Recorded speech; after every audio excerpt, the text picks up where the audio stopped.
When carnivals were first started, it was all about celebrating the new year with songs, dressing up, and dances. But there was one group that had a horrific way of celebrating. Keep watching to find out.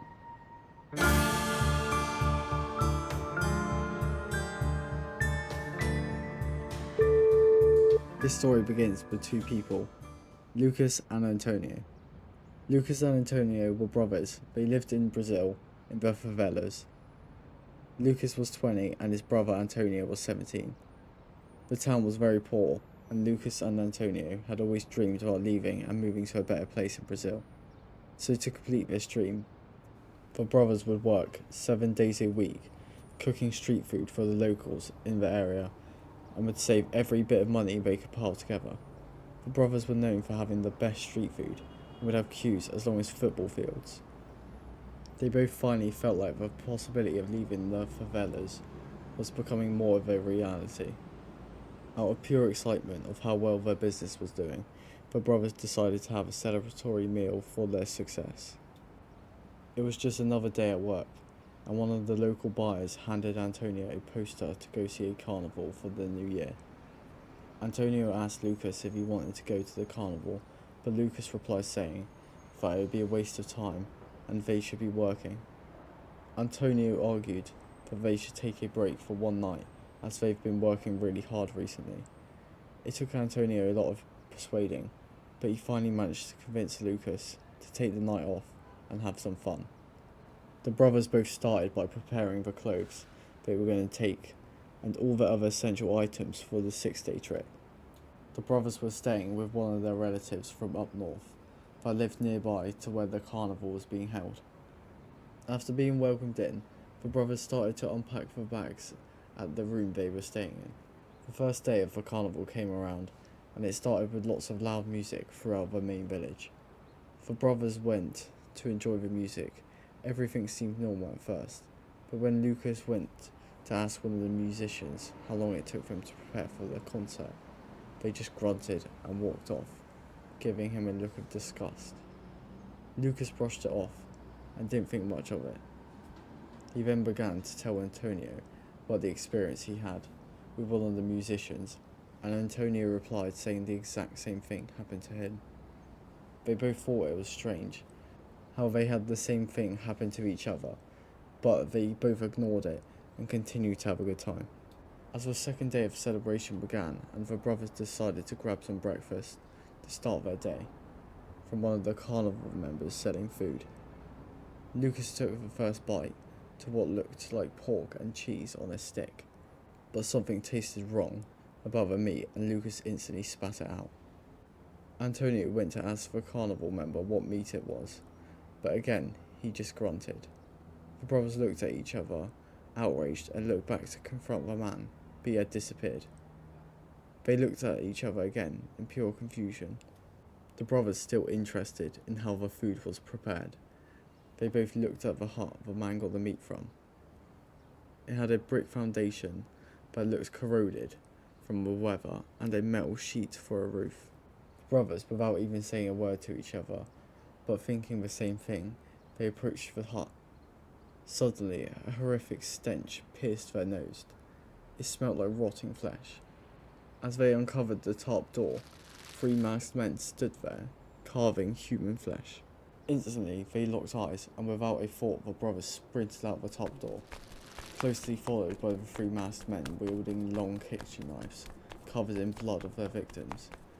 The brothers sprinting through the twisty streets of Brazil, knowing the masked men were still directly behind them, and in a last effort to get away, the brothers lunged across the main village road, with a bus closely following behind them.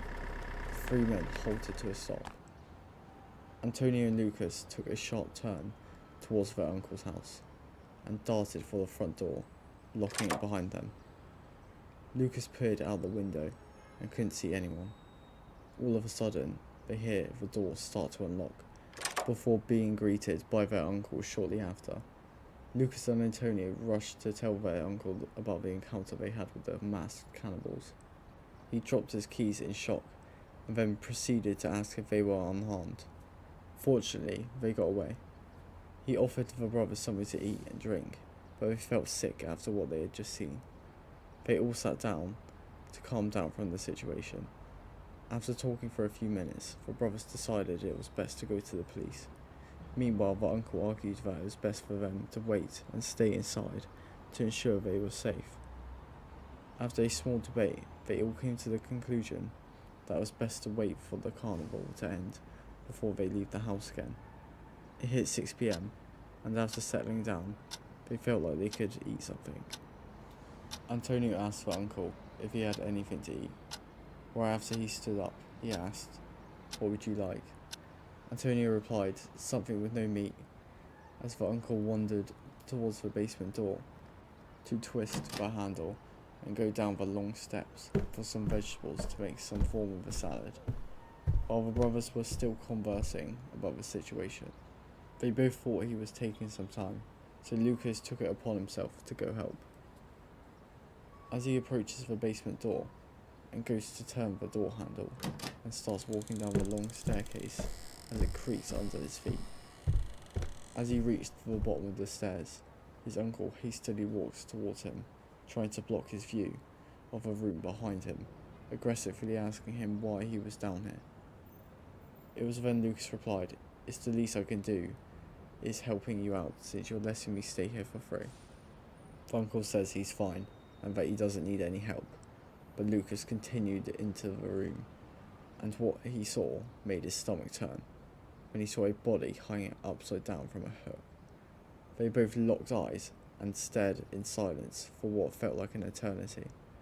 The uncle, knowing he couldn't let this information get out, otherwise he'd be sent to jail, then decided to tackle Lucas to the ground. Antonio heard banging coming from the basement and decided to go down to investigate.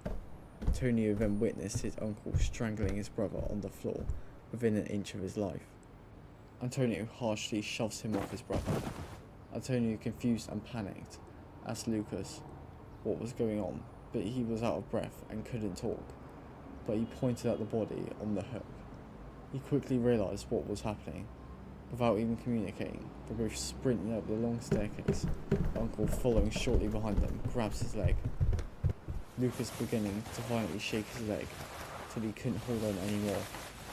They continued to the top of the stairs, slamming the door and locking it behind them. The uncle began banging on the door, full of rage.